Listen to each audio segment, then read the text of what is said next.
Sebastián es licenciado por la Universidad de Belgrano en Psicología, doctor en Psicología por la Universidad Nacional de San Luis. ¿Soy yo ese o no?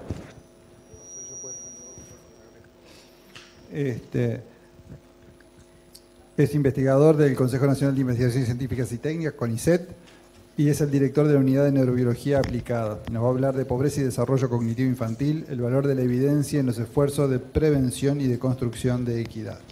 Gracias, Sebastián. Ernesto. ¿Qué tal? ¿Cómo les va? Bueno, buenas tardes. Yo sé que están cansados, todos estamos cansados. Lo peor que puede ocurrir es que uno tenga que dar una última charla de cierre después de la mesa redonda que hubo recién, donde se abrieron tantos temas y además por el tema que voy a abordar, obviamente. Un poco de paciencia. Lo que yo voy a hacer es tratar de evitar todo tipo de reduccionismo eliminativo, como lo llamo yo, y es pretender que la neurociencia va a poder explicar los problemas de la pobreza en el mundo. Pero básicamente lo que he preparado, de hecho esta mañana me levanté pensando en ustedes y pensando que en este momento iba a ser muy difícil hablar, entonces le retiré 10 diapositivas a la presentación. De esas que tenían mucha información, con muchos chirimbolos, con mucha información difícil de explicar. Vamos a ver si tengo éxito. Tengo apenas unas 30 y pico, que parecen muchas, pero no son muchas. Voy a intentar terminar en menos de una hora, en bastante menos que una hora. Todo esto es para motivarlos, nada más que para eso. Bien, yo trabajo en un área que es muy compleja, porque involucra no solamente temas cotidianos para todos nosotros, sino que hace referencia al fenómeno probablemente de mayor prevalencia en la humanidad, que es la pobreza. Si calculamos cuántas personas viven en situación de pobreza en el mundo con un criterio tan reduccionista como el del Banco Mundial, de $1.25, $2.25 por día, el 30% de la población humana está en esa condición. Pero si consideramos algún otro tipo de definición de pobreza, que tenga que ver con ingreso a un umbral, utilizando cualquiera de los mecanismos que definen los economistas, nos vamos a encontrar que con más de la mitad, con un número que nos lleva a que más de la mitad del mundo vive en esa situación. ¿Sí? Y el número del 30% es un número que viene representando a Latinoamérica como región desde hace bastante tiempo. Yo voy a navegar por aguas turbulentas y voy a usar el bastón de 3 preguntas que las pensé sobre todo para los docentes. Aquellos colegas que han estado escuchándome en los últimos años, les pido disculpas por las reiteraciones. Es muy lindo tenerlo a Ernesto y a Noah, que son dos niños que he visto nacer y crecer en estos años que he tenido interacción con Uruguay. La primera pregunta es, ¿cuál es verdaderamente la evidencia que desde la ciencia cognitiva y la neurociencia cognitiva del desarrollo en particular tenemos sobre cuáles son las asociaciones entre pobreza y desarrollo cognitivo? Esa es una pregunta importante porque, como bien terminó diciendo Mariano en la mesa redonda, hay no hay tanta certeza de un montón de aspectos de cuáles son estas influencias. La segunda es cuáles son los factores que explican que eso ocurra, porque no por ser pobre uno ya tiene un déficit, sino que tiene que ocurrir algo en el medio, tiene que haber un mecanismo por el cual esa pobreza va a estar asociada con un aspecto del desarrollo cognitivo. Y en tercer lugar, ¿cuál es el grado de modificación? Y ahí voy a tratar de hacer uso de algunas de las preguntas que surgieron durante todo el día, sobre todo qué es lo que se hace con la población adolescente y adulta que vive en pobreza.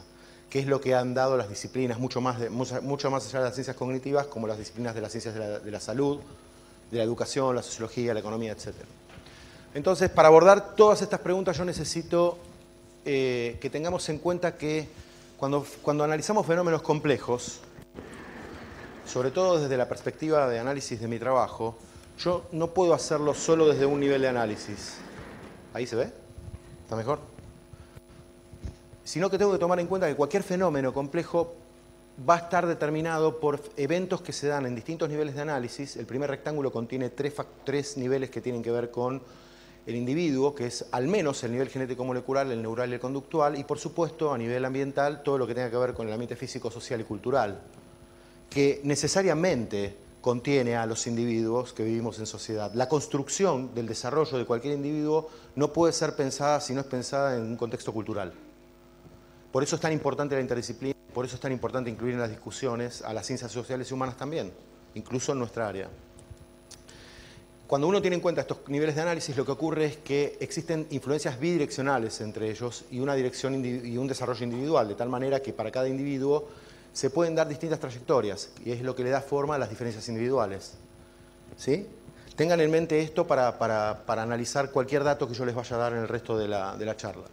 Por otra parte, respecto al desarrollo cognitivo, los modelos teóricos sugieren, en base a evidencia, sugieren que hay una trayectoria, al menos entre el nacimiento y la adolescencia, que tiene esta forma. Y esta trayectoria puede ser modificada por influencias negativas y positivas que están representadas en rosa y en celeste aquí, como por ejemplo, durante la fase, en distintos momentos del desarrollo de distinta manera. En la fase prenatal, por ejemplo, las drogas y una dieta pobre de la madre pueden afectar el futuro desarrollo cognitivo de los chicos. La estimulación durante la crianza cognitiva y el aprendizaje en cualquier contexto educativo, no solo en la escuela, sino también en el hogar o los centros de educación temprana, son todos factores que pueden hacer que esta trayectoria se vea al menos cercana a lo que es esperable y normativo para un Homo sapiens en desarrollo. El estrés, los traumas, el embarazo adolescente y la conducta antisocial son fenómenos que han sido asociados, no son causalidad. Cuando yo hablo de asociación no estoy hablando de un fenómeno causal, no es que esto causa tal cosa, sino que la manera en que se construye ese conocimiento habla de asociación. Después tenemos que entender por qué se da esa asociación. Y bueno, por supuesto, la estimulación en la enseñanza en la infancia y las relaciones sociales positivas también son efectos. Esto es un resumen, obviamente, que hay una literatura enorme de más de 5 décadas que ha sido generada por la psicología del desarrollo, la educación y la sociología de la educación. Algo muy importante que ven acá, y esto probablemente lo voy a retomar en la mesa redonda si tengo tiempo el sábado. Durante todo el ciclo vital hay 3 factores que son fundamentales para mantener las trayectorias de desarrollo en un lugar más o menos adecuado. Y precisamente son 3 que tienen mucho que ver con las prácticas no solamente educativas, sino, con las prácticas educativas no solo dentro de la escuela, sino también fuera de la escuela, y que son el sueño, la actividad física y la alimentación, que son fundamentales durante todo el ciclo vital. Mi pregunta es, la dejo colgando, la dejo en el aire, es ¿cuánto realmente hacemos por esos 3 factores en los currículums que tenemos a cargo? ¿Cuánto realmente estamos utilizando en serio? ¿Cuánto hacemos como profesionales, tanto investigadores como docentes, de estos 3 temas para ponerlos en una agenda adecuada para investigar? Para implementar. Y esto es información que ya existe, no hay que generarla. Son 3 factores que inciden sobre las trayectorias del desarrollo cognitivo durante todo el ciclo vital. Bien, a su vez, en la medida en que hay un aumento de las influencias negativas y se afecta la trayectoria, empieza a haber una modificación del estado inmunológico, el sistema inmunológico empieza a ser afectado, empieza a generar mecanismos inflamatorios a través de distintas señales moleculares y aumenta la respuesta endocrina. ¿Sí? Esto es importantísimo. De tal manera que el impacto de la pobreza sobre el desarrollo cognitivo se puede resumir en función a 4 factores: la acumulación de factores de riesgo, la susceptibilidad de cada individuo a esa exposición de factores, la ocurrencia de adversidades. La pobreza no es un evento adverso único, siempre viene acompañado de otras cuestiones. Recién acaban de describir todo lo que ocurre dentro de un aula, y imagínense todo eso, además en un contexto de mucha carencia sociocultural y socioeconómica. Y por supuesto el tiempo de exposición. No es lo mismo estar expuesto 1 año al principio de la vida que 1 año en la adolescencia o durante todo ese periodo. Esos factores van modulando las trayectorias, de tal manera que no hay 2 niños que tengan la misma trayectoria, ni dos personas, tampoco adultas, que la hayan tenido. Con lo cual, nos genera un problema terrible esa variabilidad para poder abordar ese problema y poder controlar los factores que la ciencia necesita controlar para construir conocimiento. Lo cual hace que todavía tengamos que reducir aún más la manera de crear ese conocimiento y que tenemos que tener mucha cautela de los resultados que tenemos. Entonces, a nivel conductual, acá arriba van a ver que hay un nivel de definición que es el nivel de análisis en el que voy a estar, del cual voy a estar hablando. Y aquí van a aparecer subtítulos que tienen que ver con la manera en que se define el ingreso, la pobreza, perdón. Cuáles son los factores, los conceptos, los presupuestos que se utilizan para definir que un grupo de chicos o una familia es pobre. A nivel conductual, la educación y la psicología desde hace más de principios del siglo XX vienen dando información, generando evidencia de que el ingreso familiar, la educación y ocupación de los padres y las necesidades básicas insatisfechas se asocian con cocientes de desarrollo bajos entre los 3 y los 36 meses, cocientes de inteligencia bajos entre los 3 y los 8 años al menos, mayor incidencia de trastornos de aprendizaje. Mucho se ha evaluado, más que nada en matemática y lengua, no están descartadas otras áreas disciplinares, pero son las centrales y se repite esto en distintas culturas en 4 continentes desde hace varias décadas. Los puntajes más bajos en tareas de vocabulario, habla espontánea, la gramática y la comunicación, algo muy importante porque se confirma con información más reciente cuando uno analiza otros niveles de análisis, lo voy a mostrar. Tasas más altas de ausentismo escolar, tasas más bajas de años de educación completados.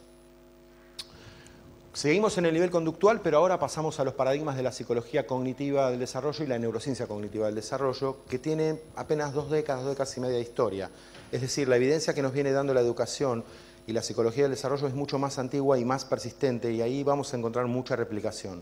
Vamos a ver qué es lo que ocurre a nivel conductual cuando uno aplica otros paradigmas. Y lo que vemos es que empezamos a encontrar, como lo mostró Alejandra Carboni esta mañana, muchos desempeños caídos, bajos, asociados a la pertenencia a hogares con algún tipo de pobreza, en este caso el ingreso familiar, la educación de los padres también y las necesidades básicas insatisfechas, en tareas que tienen demandas de las funciones ejecutivas que explicó Alejandra, como el control cognitivo, la toma de decisiones, también el procesamiento fonológico, la teoría de la mente y la memoria episódica.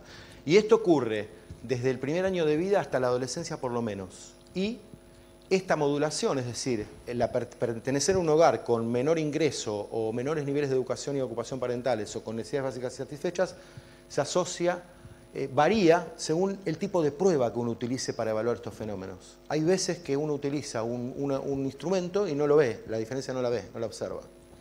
Y este es un ejemplo de esto, hay ejemplos aquí, por ejemplo, esto corresponde a un estudio, acá tienen representado el puntaje estandarizado, según puntaje Z. Cada segmento representa una prueba. Acá tenemos una prueba de control inhibitorio y flexibilidad, una prueba atencional, de memoria de trabajo objetal y acá una perceptual, planificación y procesamiento fluido. Algunas de estas pruebas coinciden con las que explicó Alejandra y después también Wachel-Lisboa, Juan. Lo que vemos son diferencias en los puntajes entre niños que pertenecen a distintos hogares. El NBI es la barra más clara, el NBS es la más oscura, y vamos viendo que en la mayoría de los casos se dan esas diferencias. En nuestros estudios hemos observado a veces que hasta los 3 años hay aspectos del control inhibitorio en donde no vemos diferencia por nivel económico-social. Por lo tanto, también hemos sumado la evidencia replicada a esa noción de que la modulación de la pobreza con estos paradigmas depende del tipo de prueba que uno utiliza y la edad en la que lo está evaluando. Cuando pasamos al nivel neural, y acá tengo que hacer algunas aclaraciones, el nivel neural se puede analizar con distintas técnicas. Una de las técnicas es la de la resonancia magnética, que puede ser estructural o funcional. Estructural es que simplemente nos da una imagen que nos permite calcular volúmenes, superficies, pero es un evento, es una foto, es un evento que no está asociado a una función. Por lo tanto, cuando yo analizo ese evento asociado a la función, tengo que tener mucho más cuidado, porque es una relación de asociación, de correlación, no de causalidad directa. Hay veces que utilizo una técnica de electroencefalografía, un potencial evocado. Genero un estímulo y me fijo qué tipo de actividad eléctrica eso genera. Eso también se puede hacer durante la resolución de una prueba. Ahí me acerco un poco más a qué cosas le pasan al nivel neural y al nivel conductual en forma simultánea. Y en ese mismo sentido se aplican las resonancias magnéticas funcionales, que es entrar al resonador y resuelvo una prueba mientras se saca información de qué áreas se van activando mientras voy resolviendo esos problemas. Entonces, a nivel de estructural, en donde medimos grosor, superficie y volumen cortical, el ingreso familiar se asoció a crecimiento, a diferencias en el crecimiento y el volumen de distintas áreas cerebrales, desde el primer mes de vida hasta los 4 años, a cambios en la superficie y el volumen de hipocampo y amígdala, 2 redes neurales asociadas al procesamiento emocional, pero también al aprendizaje y a la memoria, entre los 4 y los 22 años. La educación materna como aproximación a la pobreza, que es uno de los que más se utilizan en el mundo, no solo en esta disciplina, sino en las sociales y en las humanas también. Se asoció también a variaciones en el crecimiento y volumen de las áreas frontales y parietales entre el primer mes y 4 años de vida, a cambios en el volumen de hipocampo y amígdala a los 4 y 22 años, y también al grosor y volumen en la corteza prefrontal, parietal y occipital entre los 4 y los 18 años. Y estos cambios, cuando a esas mismas personas se les toman pruebas cognitivas, se ven que son correlativos también a bajas de desempeño en esas tareas que están asociadas a esas redes neurales. Y ese es un evento que está asociado, ¿sí? No es causalidad todavía. Un ejemplo de esto. Este ejemplo es muy importante porque incorpora, lo mostró Alejandra, es un trabajo que mostró Alejandra esta mañana. Lo que se está viendo en este eje es la superficie cubierta en función de la cantidad de años de educación de los padres. Lo que se ve es levemente un aumento de la superficie, muy leve, en función a la cantidad de años de educación de los padres. Este es el que mostró Alejandra hoy, que es lo mismo, la superficie cortical cubierta, que está dibujada por los investigadores en estos gráficos, según el ingreso. Y Alejandra describió muy bien esto, dijo que lo que ocurría acá es que los que más están afectados son los que están en el inicio, en los más pobres. Esto es cero ingreso. Pero a mí lo que me interesa señalar es algo muy importante, que es algo que nos está ocurriendo, lo mostré ayer en la clase, y es que la función matemática que me define esto es lineal, pero la que me define esto es logarítmica en el inicio. Distintos indicadores de pobreza se asocian con distintas maneras de ver el evento a nivel neural. Algo que a nivel conductual no necesariamente se observa con claridad. Cuando pensamos también en nivel neural, estructural, con la conectividad, es decir, en vez de ver áreas cerebrales, estamos viendo las partes que conectan áreas cerebrales, ¿sí? La sustancia blanca. Y lo que vemos es que hay diferencias, les doy un ejemplo, diferencias en patrones de conectividad de áreas asociadas a lectura entre los 7 y los 13 años. Fíjense esto, qué interesante, es muy importante. Es un experimento hecho con chicos de 7 a 13 años, son muy pocos, obviamente esto hay que tomarlo con recaudo, en un diseño sincrónico, es decir, es una foto en ese momento de la vida de los chicos, no es un estudio de desarrollo. Y lo que vemos acá es que en este eje se está evaluando la cantidad de conectividad, lo digo de esta manera, discúlpenme los expertos, pero es más fácil entenderlo así, y en esto un puntaje de lectura. En los dos casos lo mismo. La diferencia es que acá tenemos a los niños que pertenecen a... Es decir, y en las dos, perdón, tenemos en color rojo los niños que vienen de hogares con nivel socioeconómico bajo, y en color azul los que vienen con de hogares con nivel socioeconómico alto. Y lo que vemos es precisamente una inversión de los mismos fenómenos según el área cortical. Fíjense, el temporal izquierdo, que es una de las áreas que están involucradas en el procesamiento del lenguaje. Acá los niños de hogares sin pobreza tienden a aumentar su conectividad a medida que aumenta el puntaje de lectura. Y acá es inverso, es decir, y en este caso, esos mismos niños es al revés, es decir, en esta región de la corteza parietal derecha, los niños de un tipo de hogar funcionan de una manera y en este funcionan de otra respecto a qué áreas están conectadas. Todos tienen puntajes adecuados de lectura, con variaciones individuales, obviamente. ¿Qué significa esto para nosotros que estudiamos el tema de la pobreza? Que probablemente estemos hablando de un problema adaptativo y no de déficit, porque en este caso se logra la lectura con otros recursos neurales. ¿Está claro eso? Este es un buen ejemplo de cómo el nivel de análisis neural nos puede ayudar a entender la adquisición de lectura a partir de otros recursos que sin estas imágenes no podríamos obtener. ¿Eso significa que esto nos sirve para hacer algo en la didáctica, en las prácticas de enseñanza? No. Pero sí nos sirve para entender que la pobreza no es déficit necesariamente, sino que hay fenómenos adaptativos propios de un fenómeno de plasticidad que se da en un estudio que hay que seguir replicando y estudiándolo. Más tarde les voy a contar, en breve, en unas pocas diapositivas, de otro fenómeno de adaptación del mismo tipo.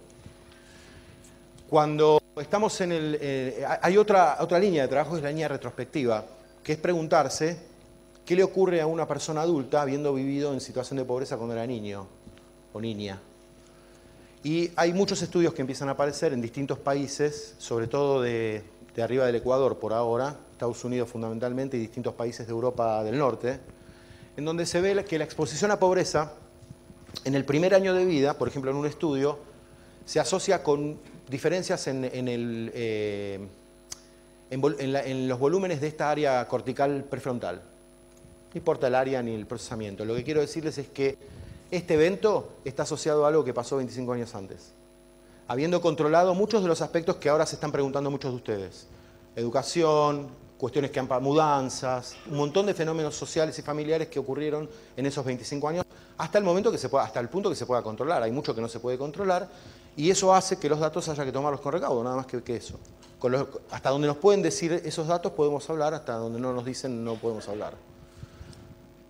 Cuando pasamos a otro nivel de análisis neural, que es la electroencefalografía, el ingreso familiar y la ocupación materna se asocian por ejemplo, a cambios topográficos entre los 6 y los 9 meses, de manera tal que, nuevamente, distintos indicadores de pobreza, ingreso y ocupación materna, como indicador de pobreza, obviamente, se asocian con cambios diferenciales en las activaciones de distintas áreas en bebés de esas edades, simplemente en estado de reposo, sin tener que hacer ninguna actividad. Lo que es muy interesante es que utilizando técnicas de electroencefalografía hay estudios que muestran que no se verifican cambios de electroencefalografía por pobreza en recién nacidos. Cuando uno utiliza es decir, ni la resonancia magnética estructural ni la electroencefalografía nos permiten decir que el impacto sobre el nivel neural de análisis se dé desde el inicio de la vida, por ahora, ¿sí? Hasta donde nos permiten las técnicas. Y hay muchos estudios replicados que muestran con electroencefalografía cambios de los patrones y simultáneamente en el desempeño de tareas que tienen que ver con atención auditiva, ¿sí? Entre los 3 y los 8 y 14 años. Cuando vamos al último nivel de análisis que voy a tomar ahora, que es la resonancia magnética funcional, el ingreso familiar y la educación materna han sido asociados con la activación de distintas redes occipitotemporales y frontales, cambios ahí, durante tareas con demandas de procesamiento fonológico entre los 5 y los 6 años. Esto fue un estudio que formó parte de una tesis doctoral que fue defendida en el año 2005, y el paper, la revista que lo publica por primera vez, el artículo es del año 2006. Eso es la primera imagen de resonancia magnética funcional asociada a pobreza. Fíjense qué joven que es la disciplina. Cuánto recaudo tenemos que tener en la acumulación de evidencia. Los últimos 2 o 3 años fueron muy importantes en esa acumulación porque permitieron juntar información que contestaba preguntas que al inicio, hace apenas una década, no podíamos contestarnos. La resonancia magnética funcional también nos ha mostrado cambios en la activación debidas a pobreza en redes prefrontales durante la solución de problemas de aprendizaje asociativo, de tipo utilizando paradigmas de condicionamiento, ¿sí? Entre los 8 y los 12 años. Y nuevamente, estudios retrospectivos nos muestran que estos son más o menos 5 estudios que muestran que la historia de pobreza infantil se asocia en la vida adulta media, entre los 35 y los 45 años en estos estudios, con el aumento en la reactividad amigdalina hiperfrontal, es decir, con el aumento de aquellas redes neurales que están involucradas en el control cognitivo, en las funciones ejecutivas, pero también en la reactividad asociada a la respuesta al estrés, y en la disminución de la conectividad entre esas redes, entre la amígdala y la corteza prefrontal, ante rostros amenazantes. Ambos durante la adultez. Es decir, hay algo que ocurre, en estos estudios nos están diciendo que hay algo que en la corteza prefrontal, en los núcleos amigdalinos, persiste como probablemente, es una hipótesis, no es una afirmación causal, pero hay algo que persiste por haber vivido una experiencia de pobreza infantil. ¿Eso hace que estos individuos no se puedan incluir socialmente? No, para nada. Son experimentos de laboratorio que nos muestran ese tipo de situaciones. No sabemos de las historias de trabajo, ni de amor, ni de infidelidad, en todo caso, de estas personas, pero lo que sí sabemos es que hay cambios volumétricos y cambios en la activación de redes que están involucradas en el procesamiento emocional y en el control inhibitorio, básicamente. Y la educación y la ocupación de los padres se han asociado con cambios en redes parietales para tareas de procesamiento espacial y frontales de tarea verbal, es decir, en 2 modalidades de funcionamiento para resolver problemas de matemática de sustracción en la adolescencia, entre los 8 y los 13 años. Y este es otro ejemplo importante, es el que les acabo de dar. Acá lo que tenemos es cambio de puntaje en matemática, lo mismo aquí. Acá tenemos la actividad media de conectividad. Perdón. No, la actividad de esta zona, de una zona prefrontal, y en este caso de una zona también frontal, pero en un caso, parietal, en este caso en el hemisferio derecho, en este caso en el hemisferio izquierdo, en donde volvemos a ver las pautas invertidas según nivel económico-social. Es decir, en un área para un grupo económico pasa una cosa, en el otro área se resuelven los problemas con eficiencia, pero a expensas de otros recursos neurales. Y en este caso volvemos a pensar, es otra evidencia que se va sumando a la noción de adaptación en lugar de déficit. Se resuelven esos problemas con otro tipo. Hay algo que quiero aclarar, con otros recursos. Yo no quisiera que ustedes tomen esta información de una manera generalizada. Quiero que la tomen como yo estoy intentando dárselas. Y es una acumulación de evidencias que nos permiten ir pensando qué es lo que ocurre en distintos momentos del desarrollo cuando uno utiliza distintos niveles de análisis para ver qué pasa con la conducta con el comportamiento y con el aprendizaje en distintos niveles de organización. Punto, nada más, ¿sí? Por ahora. Bien, ¿qué podemos sintetizar y respondernos de la primera pregunta? Cuando ven una imagen de estas es bueno, se los anticipo para que la esperen a la última, Porque esto significa que ya me estoy contestando la primera pregunta. Y después de esto viene la segunda. Y las diapositivas que vienen para cada pregunta que viene después son menos. Así que vamos acercándonos al final. ¿Sí? Entonces, ¿qué nos dice la evidencia sobre la asociación entre pobreza y cognición? Que la exposición a pobreza, por supuesto, durante la niñez y la adolescencia al menos, puede llegar a asociarse con cambios en el desarrollo cognitivo y académico a diferentes niveles de organización. No es nada nuevo. Lo que sí es nuevo es que algunos eventos de análisis a nivel neural nos podrían llegar a hacer pensar que no se trata de déficits. Y todavía no estamos hablando tampoco de un fenómeno muy importante que es la inmutabilidad. ¿Sí? ¿Qué pasa con estos impactos cuando en el tiempo, durante el desarrollo? Porque hay muchas cosas que ocurren en los discursos de comunicación social con respecto a esto.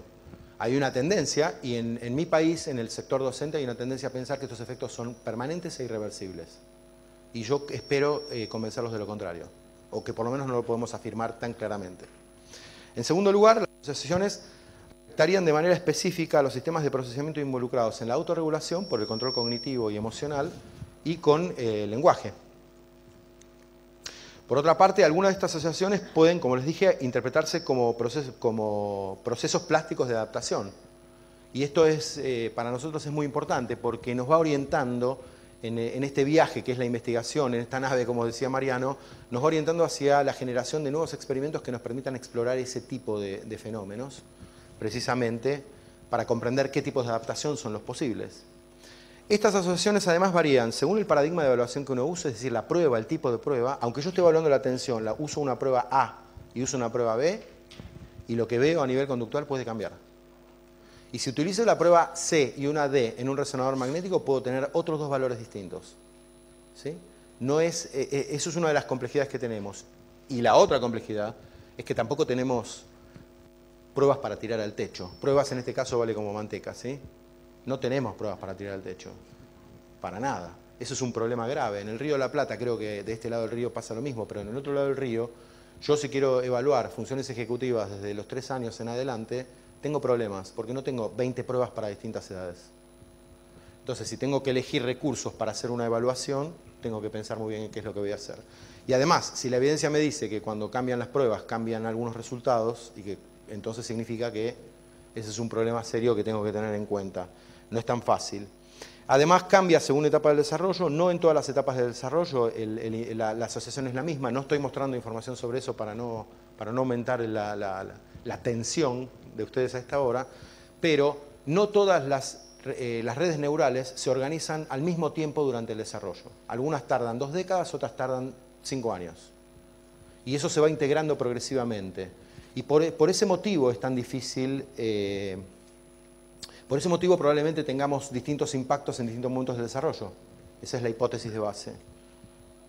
Y por supuesto, el tipo de adversidad a la que uno está expuesto también puede modificar los resultados. No hay dos experiencias de pobreza iguales. Estas asociaciones no tienen carácter de causalidad. Espero que haberlo dicho varias veces, lo voy a terminar diciendo más varias veces. Pero es muy importante porque una de las cosas que se discutieron antes es cómo hace un docente que no se formó en investigación para entender el valor real o cuál es el valor de alguna manera de un estudio. Y una de las cosas importantes para mí, para transmitirles, es no todos los estudios, no todo lo que la ciencia produce implica una relación de causalidad. La técnica que uno utiliza para analizar los datos y el resultado que da es muy importante para eso. Pero aún si tengo una posibilidad, como les voy a mostrar a través de intervenciones, de generar, de sospechar alguna relación de causalidad, aún en ese caso estoy limitado por otros aspectos. La prueba que utilizo, el indicador de pobreza que utilizo, la coocurrencia de adversidades, etcétera, etcétera. ¿Sí? Como dijo Mariano, él quería averiguar de las tablets. Con pobreza esto se multiplica, es un despelote. Pero sí hay asociación. No significa que uno no tenga que prestar atención al fenómeno, muy por el contrario. La solución es otra, la ciencia no puede solucionar la pobreza, pero podemos comprender qué es lo que ocurre cuando alguien es expuesto a pobreza y por ahí investigar maneras de tratar de optimizar, de mejorar, de remediar algunos de los impactos. En una gran proporción de estas asociaciones, esto es muy importante, se determinan en una situación hiperecológica de laboratorio. Miren qué ecológico es para pasarle una información docente que me pone en un resonador que va girando una cantidad, un magneto alrededor de mi cabeza que me hace un ruido, me tienen que poner auriculares estoy acostado así mirando una pantalla y tengo que apretar un botón u otro para resolver un problema. Eso está lejos del aula, para empezar. Pero también está lejos de casa. Entonces, la neurociencia tiene que avanzar, y las ciencias cognitivas también, en la construcción de paradigmas de evaluación que nos puedan acercar a ver estos fenómenos en otro tipo de contextos. Y en eso estamos trabajando, obviamente que lo hacemos. Se hace de muchas maneras. Por ejemplo, nuestro grupo está trabajando en la posibilidad de llevar algunas técnicas de electroencefalografía ambulatoria a la escuela para poder utilizar, para no tener que ir al laboratorio, ¿sí? Para no tener que estar en una cámara de Faraday que parece una nave espacial, uno lo dibuja y hay un proceso de adaptación muy divertido con los chicos, pero no deja de ser un fenómeno alejado de una situación grupal en donde también la autorregulación se pone en juego. Entonces, todavía estamos discutiendo las maneras de hacerlo, no lo tenemos claro. Segunda pregunta, ¿cuáles son los mecanismos que explican estas asociaciones? Si yo tengo en cuenta el universo de la cognición o de los procesos de las funciones ejecutivas, tenemos los procesos de control con subcomponentes, que son varios, no los voy a aburrir, y muchos factores contextuales, como lo que ocurre a nivel individual y familiar, los trastornos del desarrollo, que son más o menos, acá están representados la mayoría, distintos aspectos del contexto educativo, donde está la exclusión escolar, el conocimiento de los padres y los docentes sobre el proceso de aprendizaje, la estigmatización, cursos de la escuela, que son variables, el desempeño académico, la capacitación de docentes y el estilo pedagógico, por otro lado, los contenidos curriculares, que son los primeros que vuelan cuando hay una crisis financiera. Contenidos en literatura, juegos dramáticos, música y danza. Fíjense qué interesante, la actividad física, que es uno de los componentes que yo les dije que ya sabemos que hay que implementar y explotar mucho más. Los profes de educación física tienen muchísimo por hacer, así como la nutrición tiene que cambiar en la mentalidad de cómo tenemos que llevarla a la escuela, y el descanso. Hay escuelas, yo ya lo dije ayer, donde no se puede dormir la siesta. Chico de 4 años. No hay motivo para... Es decir, cuando uno le pregunta eso a una directora, la respuesta es dogmática. No es una respuesta construida en base a un fundamento claro. Lo que nos ocurre a nosotros es que cuando queremos ver qué factores median, cuáles de todos estos factores van a mediar el desempeño en este tipo de procesos cognitivos, tenemos este problema. Ustedes también lo tienen, nosotros también lo tenemos. Ahí tenemos algo que compartimos. Todos los que tenemos al conocimiento como objeto de estudio compartimos este problema. Y todo el dato de evidencia que yo les di antes son aspectos, son porcentajes que explican algunas de estas asociaciones. Entonces, además de paciencia, como dijo Mariano, lo que necesitamos, para la paciencia no solo para aguantarnos a nosotros, que sería tolerancia, la paciencia es también porque tenemos mucho por construir y mucho por interactuar. ¿Sí? Las aguas turbulentas son compartidas, no son solo para los que están en un lado o el otro del río. A nivel conductual, los mediadores que se asocian con pobreza han sido estudiados también de hace bastante tiempo, y lo que se ve es que el desempeño en tareas con demandas de atención selectiva, por ejemplo, ha demostrado moderar la asociación entre nivel socioeconómico y memoria episódica a los 9 meses. Otro ejemplo es que la estimulación cognitiva en el hogar, es un clásico esto también de la psicología del desarrollo y de la sociología de la educación, el tiempo de permanencia y la calidad de los centros de cuidado infantil, fíjense qué importante, han demostrado mediar parcialmente o moderar el impacto de la pobreza sobre el desempeño cognitivo entre los primeros 5 años de vida, sí, es lo que más se estudia. Las creencias sobre las posibilidades de mi propio desempeño, lo que se llama el mindset, también modera. Es decir, que yo crea que si yo no soy bueno en un área, en matemático y en lengua, y eso no cambia, o que cambia, hace que mi desempeño académico sea diferente, modera. La mentalidad que yo tengo sobre la posibilidad de cambiar mis capacidades modera mi desempeño. Fíjense qué importante. Y esto ocurre en la adolescencia. Hay varias actividades de intervención en esta área del mindset, ¿sí? Sobre todo de la mano de la que la creó, que es la doctora Dweck de la Universidad de Stanford. Lo que ya les dije antes, encontramos que la cantidad de libros en el hogar y el tiempo que los chicos, el tiempo al que los chicos les leen historias en el hogar, y el uso de computadora en un rango de una hora y media por día, median parcialmente el desempeño en tareas de memoria de trabajo y procesamiento fluido. Miren qué interesante esto. Nosotros estos mediadores los analizamos para todas las pruebas, pero solamente encontramos que mediaba acá. Eso significa que hay otros mediadores de esa red de mediación que por ahí podrían mediar todo esto. Y de ese universo tenemos que seguir aprendiendo, tenemos que seguir investigando. Las funciones ejecutivas también han demostrado moderar el impacto del nivel socioeconómico en términos de ingreso, educación y ocupación parentales sobre el cálculo aritmético y la comprensión de texto de entre los 6 y los 15 años, pero no, por ejemplo, la memoria verbal. Fíjense qué especificidad en la moderación de ciertos aspectos cognitivos sobre el desempeño académico. A nivel neural, el volumen de la sustancia gris y el grosor cortical en los lóbulos frontales y temporales entre los 4 y 18 años se vio que podía mediar entre el ingreso y el desempeño académico. La conectividad entre hipocampo y amígdala, en un estudio se encontró que mediaba el efecto del ingreso sobre síntomas de depresión en chicos de 7 a 12 años, un aspecto importante que también se asocia mucho a la autorregulación. La conectividad entre varias regiones cerebrales ha sido identificada como mediadora entre años de educación de los padres y el funcionamiento ejecutivo entre los 4 y los 5 años. Y el ingreso se ha observado que fue moderador de la asociación entre volumen de sustancia blanca, conectividad y flexibilidad cognitiva entre los 3 y los 21 años. Y nuevamente, este moderador funcionó solo para flexibilidad, pero no funcionó para memoria de trabajo ni control inhibitorio en la misma población. Miren qué nivel de especificidad del moderador y mediador. De vuelta, cuando uno empieza a hacer los análisis para empezar a desmembrar toda esa red de asociaciones, nos encontramos con esta complejidad, ¿sí?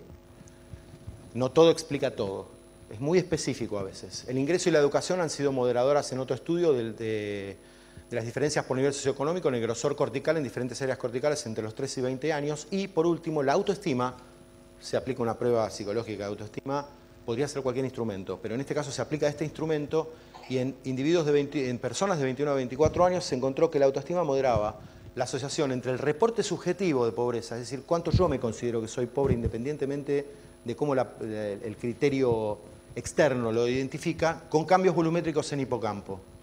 Y esto es un resumen del tipo de estudios que se han hecho. Este estudio que les mostré antes también hizo un análisis de mediación en donde encontraron que esta variable, la superficie cortical, medió la relación entre el ingreso y las funciones ejecutivas. Queda una sola pregunta. Los mecanismos que podrían explicar las asociaciones entre pobreza y desarrollo cognitivo entonces involucran distintos factores a nivel individual y esto todavía es preliminar, tenemos que mejorar nuestros diseños de estudio para entender de qué se trata todo esto. Y esta es la evidencia de la que disponemos ahora. Si bien es preliminar, es orientativa, no solo para la investigación, ¿sí? Es orientativa, informa, tenemos que tenerlo en cuenta. En muchos casos se ha replicado, yo les estoy mostrando cosas que se han replicado. La evidencia neurocientífica en particular sugiere que la complejidad del ambiente lingüístico durante la crianza y la presencia de estresores en ese mismo tiempo serían los dos principales mecanismos de mediación entre la exposición a una situación de deprivación socioeconómica y la estructura y la función del sistema nervioso, del cerebro, digamos, y el periférico también, no solo digo nervioso central y periférico. Última pregunta, ¿cuál es el grado de modificación de tales asociaciones? Esto podría ser una semana de seminarios, así que yo lo que decidí fue hacer dos cosas, darles en 3 diapositivas voy a explicar algunas cuestiones conceptuales y un resumen de la evidencia en ciertas áreas del conocimiento, y les voy a dar 3 ejemplos de intervenciones experimentales que me interesa que tengan en mente, y tengo que pasar un anuncio. Cuando uno va a la literatura de la epidemiología, es decir, las ciencias de la salud, la psicología del desarrollo, la educación y la neurociencia de los últimos 4 décadas y media, se encuentra que durante todo el ciclo vital existen una serie de necesidades, se han identificado una serie de necesidades sobre las cuales es posible intervenir a través de ese periodo. Primera pregunta, es decir, les leo rápidamente. Acá estamos hablando de que durante el embarazo, por ejemplo, entre el primer y el tercer trimestre, son importantes el cuidado prenatal, la prevención de infecciones maternas, la salud y el crecimiento fetal y controlar las complicaciones de embarazo, porque son factores de riesgo muy importantes que pueden afectar el desarrollo de los chicos, y particularmente el cognitivo. El cuidado perinatal y los neonatales en el parto y el nacimiento, la salud y la nutrición y la educación en general, ¿sí? En la etapa neonatal y la infancia, y aquí también de vuelta salud, nutrición, educación y prevención de infecciones en la niñez temprana, durante la escolaridad y en la adolescencia y en la adultez, la planificación familiar y la nutrición periconcepcional como factores centrales a tener en cuenta para poder intervenir. ¿Y qué hacen desde estas disciplinas que se ha propuesto? Se han propuesto lo que llamamos técnicamente intervenciones multimodulares, que se diferencian de los 3 ejemplos que les voy a dar después, que son unimodulares.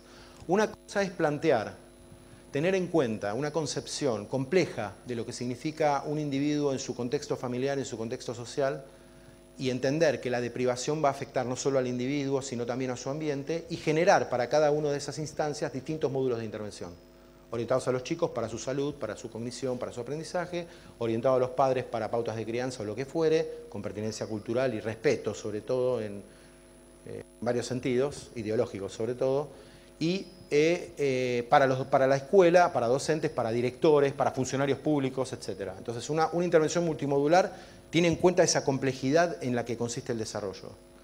Lo que hacemos en neurociencia cognitiva y psicología del desarrollo, cuando hacemos un diseño unimodular, es que estamos tratando de generar maneras de optimizar el desempeño cognitivo desde uno de estos módulos de intervención, que pueden o no ser incorporados a un diseño multimodular. ¿Se entiende la idea? Esa diferencia es muy importante porque le da mucho valor al esfuerzo de la disciplina de neurociencia cognitiva y desarrollo, porque ese es uno de los objetivos centrales, que se verifica muy poco. Nuestro grupo de trabajo ya ha hecho 7 intervenciones en Argentina y no todas han podido ser multimodulares, pero hemos hecho 3 multimodulares. Y el trabajo es totalmente diferente porque permite incorporar en el diseño de análisis más factores de mediación, de moderación y más blancos de intervención. Básicamente la idea es que en una concepción del ciclo vital, entonces, hay mucho por hacer por los adultos, ¿sí? Vos preguntabas hoy, hay muchos por hacer por los adultos, por los viejos, muchísimo, y hay muchas experiencias que se han hecho en los 4 continentes. No la cuento la Antártida y cuento América como una sola, ¿sí? En 4 continentes donde en distintas culturas se han ensayado desde la política pública intervenciones multimodulares orientadas a la tercera edad, a la vida media, y que tienen en cuenta muchos de los factores que vengo describiendo en mi presentación. ¿Sí? No, aportate bien, ¿eh? Desde la psicología del desarrollo, la lógica de la generación de un módulo de intervención unimodular para incorporar o no a un diseño multimodular es que esta es la trayectoria que les mostraba en la primera diapositiva del desarrollo típico cognitivo. Esta es la trayectoria del desarrollo atípico, debajo de la cual lo que corresponde es un abordaje clínico, porque el tipo de intervenciones que hacemos en laboratorio o en escuelas sin tener en cuenta el desarrollo atípico no necesariamente van a ser útiles. En todo caso habrá que explorarlo. Perfecto. Todo lo que está entre una trayectoria y la otra es la zona de potencial modificación. Y para poder hacer una intervención multimodular es necesario tener en cuenta que desde hace 4 décadas se vienen haciendo, y al analizar todas juntas y ver qué cosas de esas intervenciones han resultado eficaces, hay una especie de menú orientativo, una guía. Y son más eficientes en su impacto aquellas intervenciones que están diseñadas para los momentos adecuados en que tienen que implementarse los módulos de intervención, se tiene en cuenta el desarrollo y sus distintas etapas. La envergadura en el sentido de la multimodularidad, tener distintos módulos de intervención para distintos aspectos.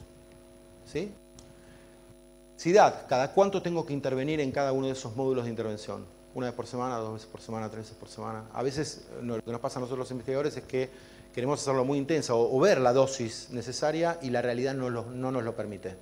Porque no podemos entrar a una escuela, dentro de las dificultades, Juan, que ustedes habrán verificado, para hacer lo que queremos en las 4 u 8 horas del día. Hay otros proyectos, hay una cultura que respetar y hay que incorporarse progresivamente a eso. Nosotros lo hemos logrado con dificultades, pero siempre en base al diálogo.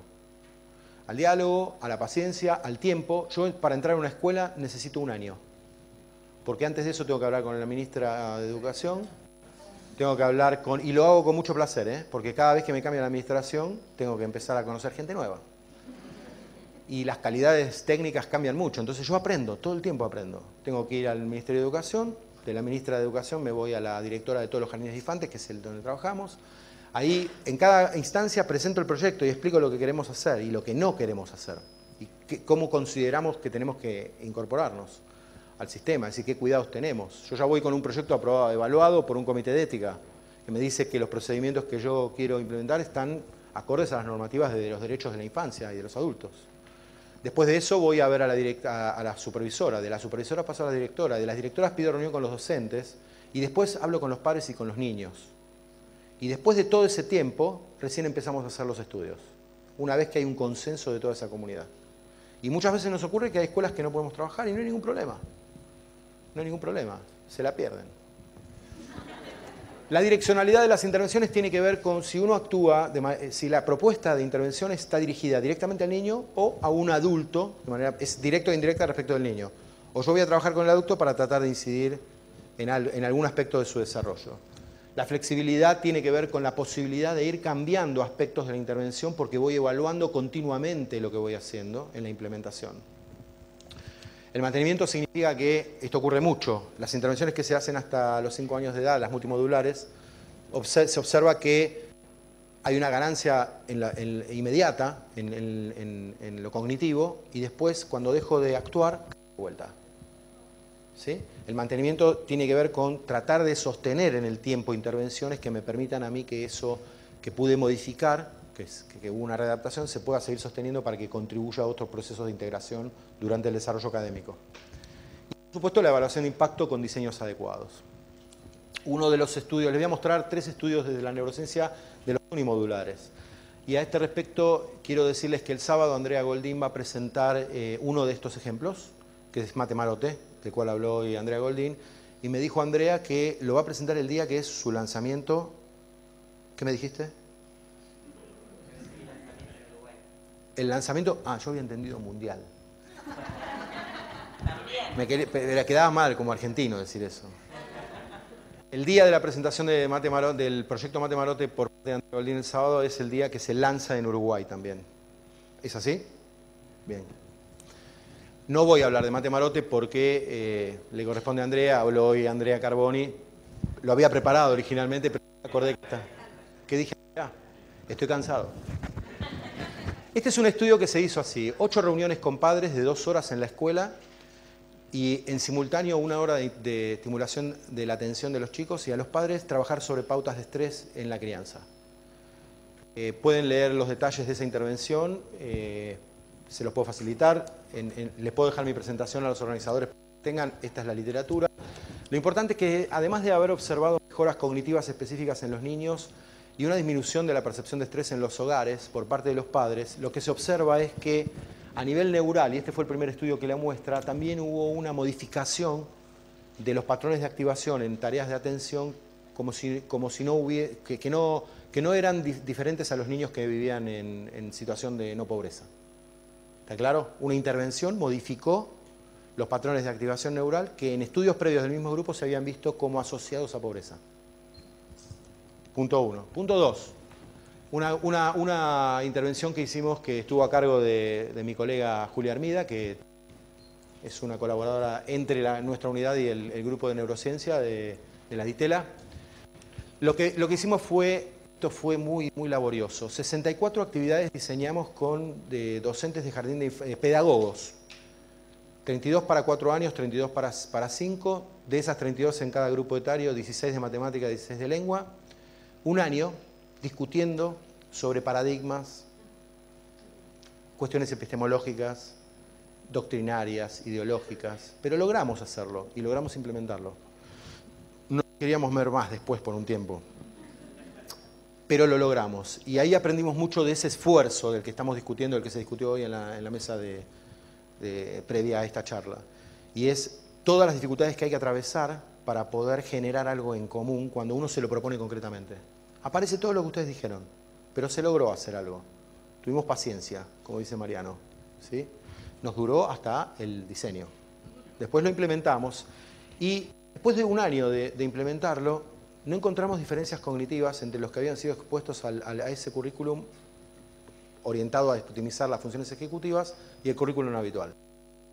Les aseguro que después de un año de estar trabajando con un grupo de operadores y todo eso, es una situación muy frustrante, obviamente. Sépanlo que la ciencia no es una acumulación de éxitos necesariamente, ¿sí? Nosotros también sufrimos fracasos permanentemente y frustraciones en las interacciones y en los resultados. Y además tenemos sobre nuestra espalda la responsabilidad de utilizar bien los recursos que son de todos, porque nuestros estudios son financiados con los impuestos de... no sé si son los impuestos o es un préstamo del BID que nunca vamos a devolver. Todavía no lo tengo claro.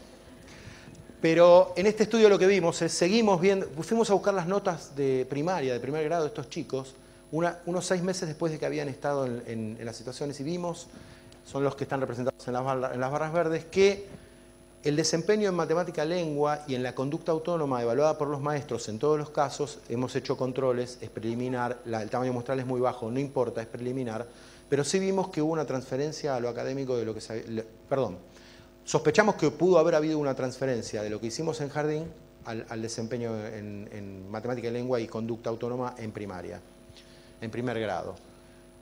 Tomemos con recaudo estos datos, pero tienen el valor de seguir orientándonos hacia ese lado, hacia seguir buscando eso. Andrea va a mostrar algo parecido de lo que ocurrió en Matemarote, lo mostró hoy Ale Carboni, que mostró un efecto de transferencia. Y eso lo buscamos. Nosotros queremos que lo que hacemos en un dominio pueda tener algún tipo de sentido en otro dominio mucho más general de la vida cotidiana de los chicos. Y es re difícil de lograr eso. Requiere mucho trabajo. Pero es uno de los puntos de nuestra agenda que para nosotros es fundamental. Queremos que lo que hacemos modifique la vida cotidiana de los chicos en alguna medida. No que resuelva todos los problemas porque estamos en un contexto de complejidad. El último que les quería mostrar, y esto también tiene que ver con una pregunta que hiciste vos sobre cómo actuar en adolescencia. En Estados Unidos se hizo un estudio, está publicado en 2016, pero el estudio en realidad de la intervención se hizo hace como una década y media. Chicos de 11 años de pobreza rural, afroamericanos como los definen en los trabajos científicos americanos, es decir, pobreza rural, toman a los padres y a los chicos y les ofrecen, lo controlan, hacen un diseño experimental, y lo que hacen es actividades en donde a los padres tratan de empoderarlos en el sentido de que estimulen cognitivamente y emocionalmente a los chicos, y a los chicos les dan estrategias también de adaptación y de manejo de estrés, y a los dos, fíjense qué interesante, nunca lo había leído, es la primera vez, les enseñan a tener estrategias de manejo de ataques raciales por ser afroamericanos. Nunca lo había visto. En una intervención multimodular se pone eso. Cuando estos chicos a los 11 años se los ve después a los 18, a los 18, estos esquemas cuando los vean van a ver la descripción científica de la intervención, pero que es en términos de diseño, muestra, duración, frecuencia, modelaridad y lugar. Lo que se ve acá es el volumen del hipocampo a los 25 años, si estaba bien. A los 25 años en función a los años en pobreza, entre 0 y 6. Y en este caso es en el volumen amigdalino. Lo que vemos más o menos es la misma tensión, la misma orientación en los dos casos.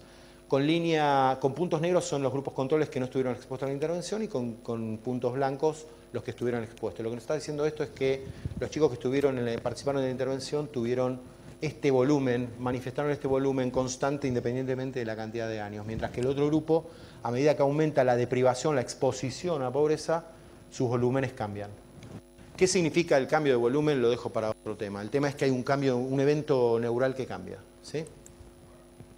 Faltan dos, esta es la anteúltima, porque es la de cierre de la tercera pregunta y la de cierre de toda la presentación, ¿sí?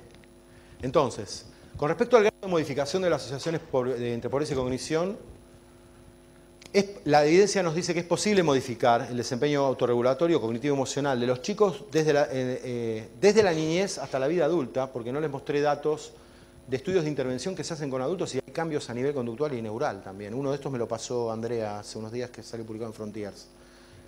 Trabajadores industriales a los que les hacen jugar con juegos de computadora y ven cambios en EEG, en electroencefalografía, y son gente de 41 a 50 y pico de años, ¿sí? Con una intervención muy breve de 3 meses. Es decir, se puede modificar en todo el ciclo vital, ahora voy a hacer algunas aclaraciones, expuestos a pobreza a través de distintos tipos de intervenciones.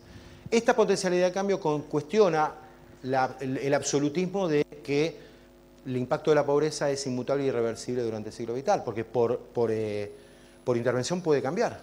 Eso significa que la responsabilidad que tenemos como comunidad y sociedad es fundamental. Si no hacemos algo, puede haber algo que no cambie, pero sabemos que puede cambiar. No tenemos claro todo lo que puede cambiar, no tenemos claro cuánto puede cambiar. Eso la ciencia ese es el rol de la ciencia, empezar a generar ese conocimiento.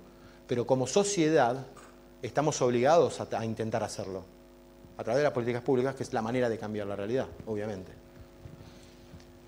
Esta potencialidad entonces cuestiona esa noción. El tamaño del efecto, es decir, cuánto cambia la intervención, esta asociación, es de moderado a bajo.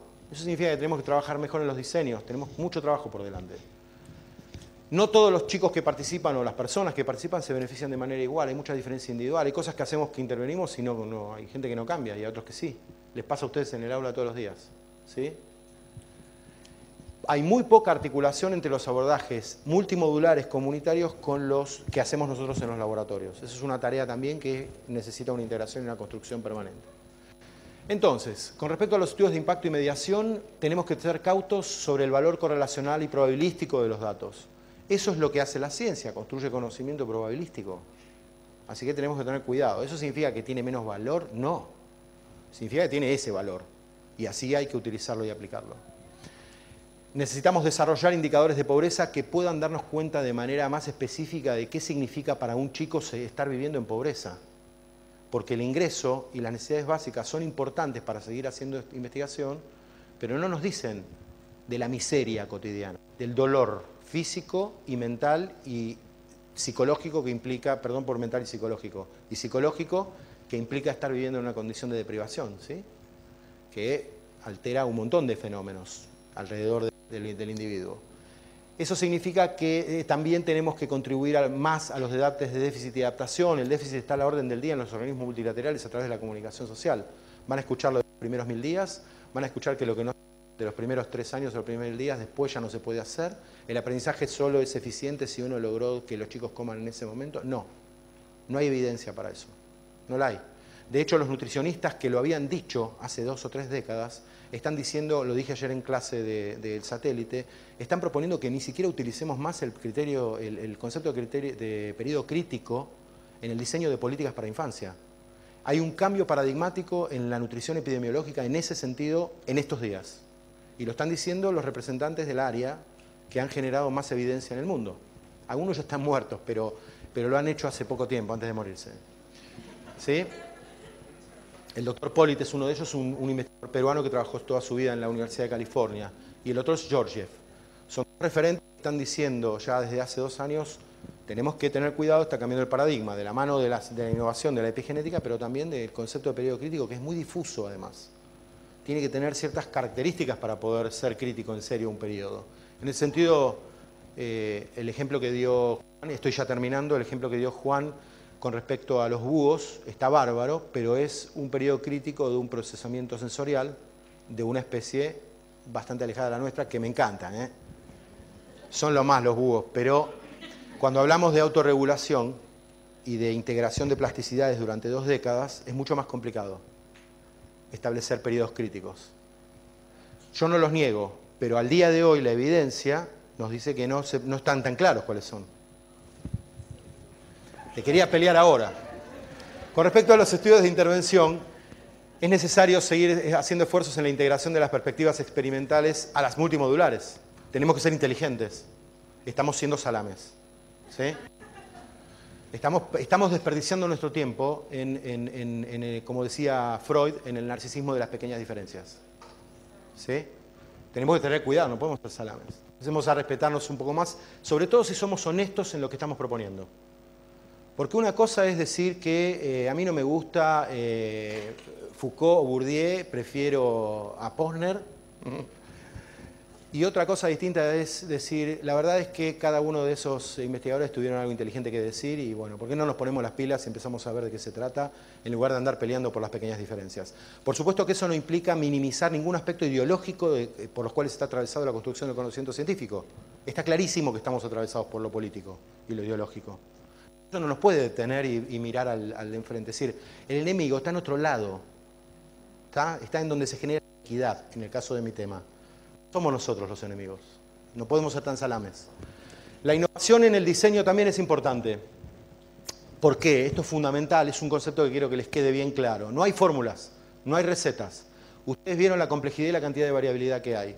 ¿Eso significa que no podemos hacer nada? No, significa que tenemos que construir más específicamente lo que corresponde en cada contexto comunitario, en cada comunidad, teniendo en cuenta las guías de lo que la evidencia nos va dando, que puede cambiar. Por eso la importancia de los diseños multimodulares de ir ajustando lo que va cambiando en función a la evidencia. Es un esfuerzo muy grande, por supuesto requiere mucha financiación. Y el otro problema es que cuando estamos en un contexto de creación de un conocimiento en un laboratorio, puede tener muchísimo valor, más allá de sus limitaciones, pero el escalamiento de eso para incorporarlo a un diseño de intervención multimodular a gran escala, con mucha población, también requiere de esfuerzos particulares. Quizá yo creo, lo vengo proponiendo, no me dan bolilla, obviamente es dinero y tiempo, yo creo que tendría que haber una instancia intermedia entre la investigación de laboratorio y el escalamiento comunitario, en donde se puedan controlar parcialmente algunos de los aspectos que cuando se da ese salto tan enorme se pierde todo e incluso la inversión que se está poniendo en ese escalamiento. Obviamente la interdisciplina, en esto es fundamental y lo más importante de todo, tenemos que controlar la forma en que estamos implementando las intervenciones. Si no tenemos medidas de fiabilidad, es decir, que lo que hacemos es lo que nos propusimos, al final del camino por ahí no entendemos por qué son los cambios. Tenemos que controlar muy bien cómo es que hacemos las intervenciones. ¿Sí? No es un control Foucaultiano que estoy proponiendo, obviamente no la policía. Muchísimas gracias. Les dejo una palabra del investigador que muchos de nosotros admiramos, que tiene que ver con esto, con que no seamos salames, porque en los bordes de las disciplinas está el secreto. ¿Sí?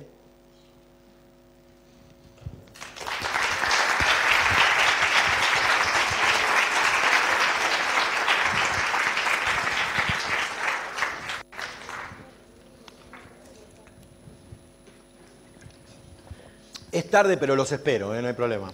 Hola. Estoy yo acá. Primero hay que hacer un comentario. Dale. ¿Qué te vas a defender? No, el ejemplo del... Yo dije que la neurociencia es la que instaló el periodo crítico y creo que el ejemplo del búho era para buscar la relatividad de eso. Y que esa noción de que se acaba... Quizás en los sistemas sensoriales es más cierto, ya en otras cosas no es tan cierto. Y me alegro que hayas dicho que las cosas no se acaban porque cierta popularización de los resultados, por ejemplo, de los huérfanos de Rumania, de los asilos de Rumania, parecía decir, bueno, si no hiciste las cosas temprano, marchaste, ya está, fíjate, los rumanos no mejoraron, y me parece que ese es un mensaje terrible y complicado. Quiero decir, quizás en el conjunto de ambientes que le ofrecemos a unos niños no mejoren, pero eso no quiere decir que no hay ninguna razón teórica a priori que diga no hay ninguna forma de cambiar este estado de las cosas. Eso quería decir. Y quería hacer una pregunta concreta que con respecto a la causalidad, que sé que no vas a poder establecer, pero muchas veces en estudios de la psicología se olvida que existe vos lo pusiste ahí, que existen los genes. ¿Hay algún tipo de relación que diga, estoy pensando en esto, a lo más que pueda aspirar lo mejor que podría tener el capitalismo es que hubiera igualdad de oportunidades? Y eso es insuficiente, porque la igualdad de oportunidades... Y de acceso, ¿no? Whatever, pero bien. Lo que quiere decir es acceso e igualdad de oportunidades, pero si sos distinto, te va a ir mal. Y yo quiero igualdad de posibilidades de potencial, o sea, de que puedas hacer lo mejor que podés. Que eso es más que igualdad de oportunidades. Y mi pregunta es, ¿qué tanto se considera la variabilidad individual e intrínseca cuando me dices esto? Porque me decís, bueno, los que están en pobreza tienen tal condición, tal condición, no sé qué, lo que sea. Podría ser que en realidad están en pobreza porque están así y porque el sistema radia gente que tiene esta variabilidad en esta dirección. ¿Qué estudios hay del componente hereditario, de la biología, estas cosas? Bueno, empieza a aparecer evidencia creciente en temas de, por ejemplo, cómo distintos tipos de adversidad se asocian con cambios de metilación. ¿A eso te referís? Por ejemplo, todavía no está preparado. De variabilidad tenés a nivel neural, a nivel molecular tenés eso, a nivel neural se empieza a hacer, no está tan instalado más allá de una barra de error, pero sí a nivel conductual con el temperamento. El temperamento, por ejemplo, nosotros en nuestros estudios lo tenemos como medida constante, porque de hecho en nuestros estudios el impacto de la pobreza el desempeño en atención está directamente mediado por el puntaje que obtenés en la escala de temperamento de esfuerzo de control. Entonces, a nivel conductual sí, se tiene en cuenta esa variabilidad, pero tu pregunta tiene dos partes. Una es la que te estoy contestando. Hay evidencia, no es algo a lo que se le presta atención con la suficiente atención que merece, valga la redundancia, pero empieza a aparecer. En la medida en que se respetan. Por ejemplo, Posner hizo un estudio en donde Los últimos estudios siempre los vas a encontrar con el nivel conductual, el nivel neural y el nivel temperamental y genético. Entonces, el nivel genético vas a encontrar que el abordaje de los genes candidatos te permite ver cómo una intervención es más útil para cierto tipo de identidad que para otro. Eso lo hizo Charo Rueda, está publicado en el año 2012. Por ejemplo, para el DRD4 o para la repetición 7 del DRD4, etc. Es decir, vas a encontrar estudios con genes candidatos. Ahora, el gen candidato hoy está cuestionado. Entonces, se están empezando a modificar esas técnicas para ver muchos más genes al mismo tiempo y cómo esa variabilidad se asocia con cómo pasas por una intervención o cómo es tu desempeño. Entonces, tenés estudios de genética de metilación, de genes candidatos, de temperamento que podrían contestar esa pregunta. Ahora, hay una parte que vos dijiste que amerita un poco más de discusión, y es si el capitalismo o un sistema de organización socioeconómica ideológicamente hablando, que te deja al 50% de la población en la basura, como lo diría Zygmunt Bauman, ¿sí? Un periodista me criticó por decir residuo humano, pero lo estaba sacando de Gramsci y de Bauman. Se lo tuve que explicar en un escrito que tuve que devolverle. Pero yo estoy de acuerdo con lo que decís y redoblo la apuesta. Quizá nuestro sistema educativo también esté priorizando cierto tipo de subpoblaciones que no se adaptan a cierto tipo de circunstancias que son las que le impone una manera de tener que trabajar. Estoy totalmente de acuerdo con esa idea. Lo que significa es que nosotros tenemos la intención científica de analizar las diferencias individuales para poder comprender qué tipo de intervención diferencial puede beneficiar a qué subtipos de poblaciones. Pero eso es científico. La parte ideológica debiera tener en cuenta que la educación es un derecho humano. Entonces, si tenés en cuenta eso, y que está, según Convención de 1948 de Naciones Unidas y de la Convención de los Derechos del Niño, lo voy a hablar en la mesa del sábado, lo estudié para eso, por eso lo puedo decir ahora, si no, no hubiera podido. El tema es que esas convenciones nos ponen en el lugar de que eso es un derecho. Ahora, el sistema que no cuestiona las Naciones Unidas te genera que el 50% se queden afuera. Entonces ahí falta una vuelta de tuerca en donde lo que vos estás proponiendo para mí es fundamental, y es cuánto de lo que estamos haciendo deja a la gente afuera porque no estamos considerando sus potencialidades o sus diferencias, ¿sí? En un estudio que hicimos para el gobierno para una autoridad gubernamental que se llama Kumar entre el 2012 y el 2014, una de las cosas que hacíamos era nosotros no teníamos un baremo que nos permitiera establecer un puntaje exacto de CI para devolver al efector de salud de los chicos que no pasaban cierto screening, ¿sí? Tenían problemas de salud, hacíamos un diagnóstico y no teníamos baremo. Entonces, ¿qué resolvimos? En vez de tener un criterio psicológico típico, psicométrico, decir, te doy un puntaje, agarramos la vía psicopedagógica y lo que dijimos fue, bueno, estos chicos con estos resultados, ¿cuáles son sus potencialidades de aprendizaje? ¿Y dónde están las dificultades? Y eso se lo devolvés al maestro y al efector de salud, sin ningún puntaje. Ahí lo que estábamos tratando de hacer era un poco compensar lo que el Estado no estaba haciendo por estos chicos a partir de esta ¿se entiende? Pero me parece hiper pertinente, retomémoslo el sábado. Cómo el sistema nos deja fuera sin tener en cuenta nuestras potencialidades, ¿sí? Y prioriza, de alguna manera, no lo quiero meter a Darwin, que es mi ídolo total, pero de manera darwinista, hace que queden ahí en la élite los que se adaptan mejor en ese contexto de injusticia. Bueno, una pregunta más, porque ya estamos súper pasados de hora, si hay. Siddhartha. Una hora más. Quiero preguntas de Siddhartha. No, yo creo que ya hablaste de eso, pero... ¿Querés venir acá? No, me gustaría que... No te escuchas? escucho. ¿No? Más cerca de la boca. Hola, hola, sí. Ya hablaste de eso, pero igual me gustaría que hablaras un poco más. Si las intervenciones tienen efectos de tamaño pequeño a moderado, posiblemente hay algunas cosas muy importantes que no estamos haciendo, ¿no? Y nosotros hemos hablado mucho de eso, que una cosa posiblemente muy importante es optimizar las variables biológicas o fisiológicas. ¿Hablaste un poco de eso? ¿Puedes hablar más? Sí, puedo. Es más, te puedo mostrar la diapositiva que casi no tengo que responderte porque te va a gustar, porque yo ya dije en la radio algo que vos decís siempre. Vieron que hoy uno de los miembros de la mesa, el que era de la universidad, mencionó un trabajo de Castorina. Ese trabajo de Castorina es un trabajo que edité yo junto con otros 3 trabajos para un número especial de Flaxo, en donde está John Brewer, al que se refirió Juan, como uno de los padres de la neurociencia educacional, el doctor Siddhartha Ribeiro, que propone, y ahí te voy a contestar desde tu mismo paper, y otra educadora, Flavia Terigi, de la Universidad de Buenos Aires. Los 2 papers de los educadores no tienen desperdicio, son impresionantemente potables e incluso de mucha inspiración para poder seguir adelante. Pero no me voy a ir más que a la primera diapo, no, a la primera no, perdón. Esto lo hizo Forsyth, Siddhartha. Forsyth, ¿sabés lo que es? El proyecto del gobierno inglés que llamó a 400 expertos en el año 2005, 2006, y les pidió que dijeran cuáles son los factores que están involucrados en el aprendizaje, en el desarrollo cognitivo, durante todo el ciclo vital. 450 expertos de todo el mundo, de todas las culturas. Y ellos generaron información. El esquema de los indicadores que les mostré acá es de ese mismo lugar. Y esto es un recorte mío, ¿sí? Pero ¿qué ves acá abajo que dice? Nutrición, sueño, ejercicio, nutrición, sueño, ejercicio, nutrición, sueño, ejercicio durante todo el ciclo vital.